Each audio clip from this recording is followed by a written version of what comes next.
ended up doing, I know in the last video you guys saw that the steering shaft wasn't the right length, so I basically just took a piece of pipe, cut that down to the right length, measured correctly this time, and then welded it on. So now it works perfectly fine.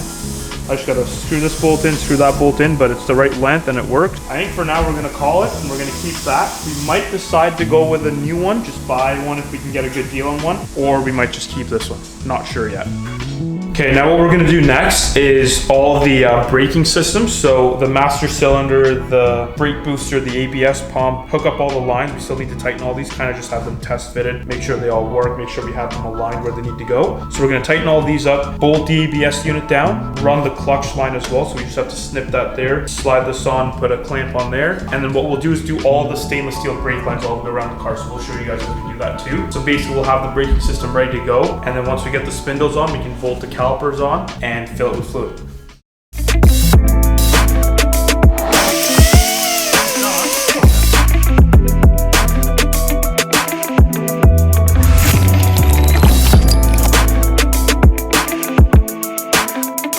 My clutch line is f***ing mint.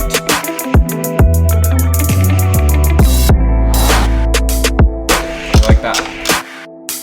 A lot of times OEM parts cost a lot more than the aftermarket ones, but the aftermarket brand that makes the OEM parts, all they do is literally make the exact same part and then they just grind off the logo. So right here, if this was an OEM part, it would have the BMW logo on both of these, but because it's made by TRW, which is the OEM manufacturer for them, they literally just make the same part and grind off the actual BMW badge. So you could save a lot of money by buying the same brand product, but just doesn't have the badge on it.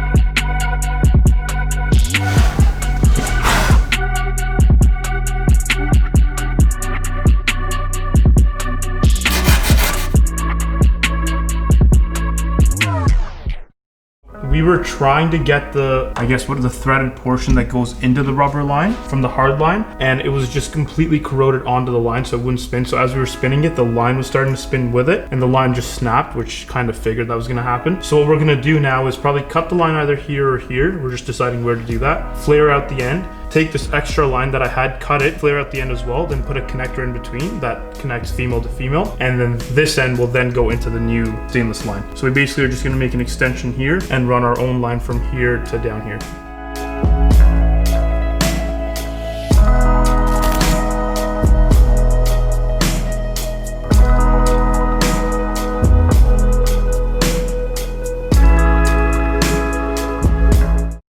Gonna take the transmission, kind of put it vertically because everything back here is broken, so we're gonna start replacing all those components, possibly replace the seals and stuff as well. And then I think we're gonna stop there on it, although we could put the new clutch and all that stuff, but we'll do that once the engine's completely put together.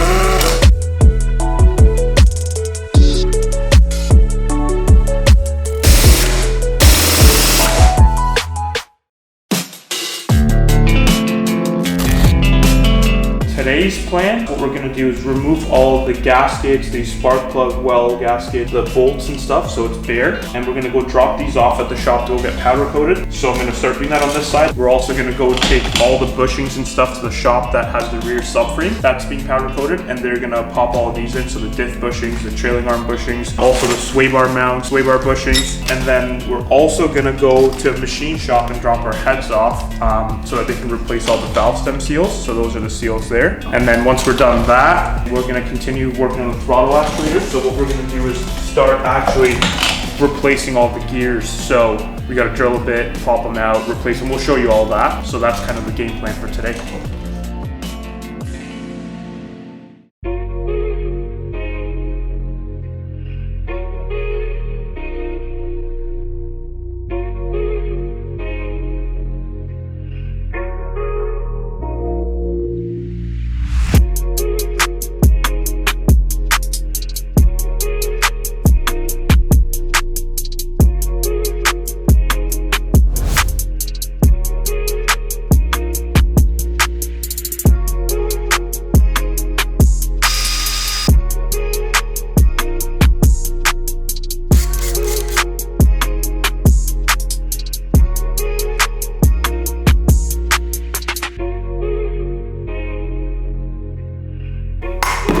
There she goes.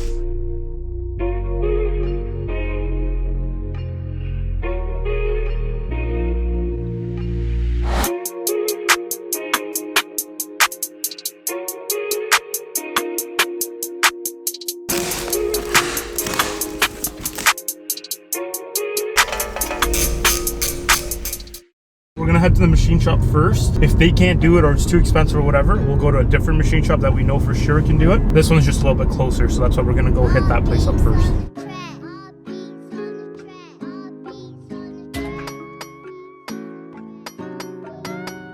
So what he said in there was they can do it no problem. It'll be $300 for both the heads cleaned and all the valve stem seals replaced. And then I was like, how soon can you have it done by? He was like, I would try for Friday, but most likely the start of next week. And then I told him honestly, I was like, the other machine shop, they said that it would be done, they could have it done by Friday, and they only want $100 a head, so $200. So I'm like, you know what, I'll stop by there because I have to drop the axle off there anyways. If they can do it, I'll give it to them. If not, I'll come back and drop it off here.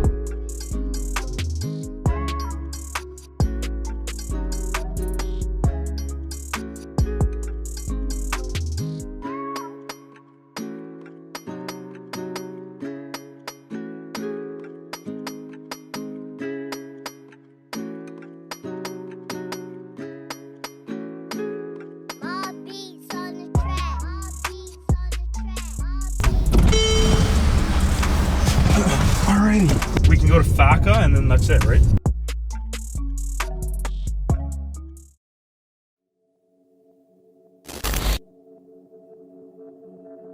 Okay, so what we're gonna do here is replace the throttle actuator gears. So these are the aftermarket gears. There's a couple of pins we're supposed to put through. But the first step is actually to drill a couple holes and weaken this existing gear so we can break it and get rid of it. So that's what I'm doing right now.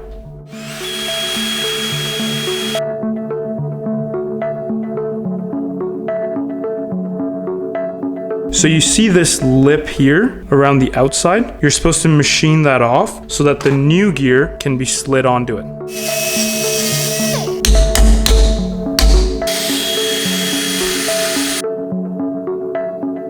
We were drilling, the first one we drilled through and you can see the hole in there.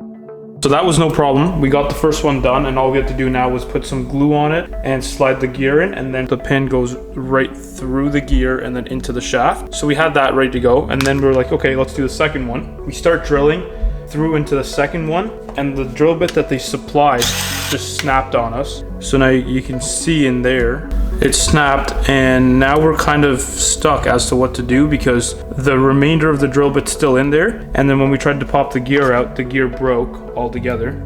So the gear, if I pull it apart, like you can see right there, it's completely snapped. So the issue now that we're having is how do we remove the broken bit? And if we can't remove it, then we'd have to drill somewhere else on the shaft to be able to slide the pin through.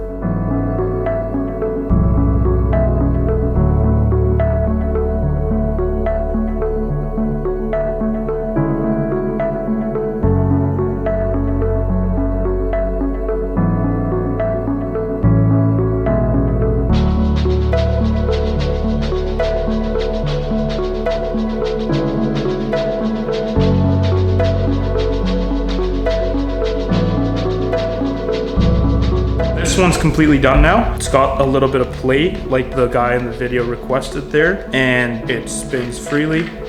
So this one's done. The other one, because the drill bit's still broken in there, I'm gonna try to extract that drill bit. Obviously I'm gonna have to get new gears, and then once I get new gears, we'll put that one together. It doesn't really matter in terms of time right now because the cylinder heads are off to the machine shop anyways, like you guys saw earlier today. Those won't be back for a few days, and I can't really do anything with these throttle actuators until the cylinder heads are back anyways. So we'll just wait it out. I'll get new gears. We'll complete the other one, and then hopefully we'll have the cylinder heads back, bolt those on, then we'll put these in as well.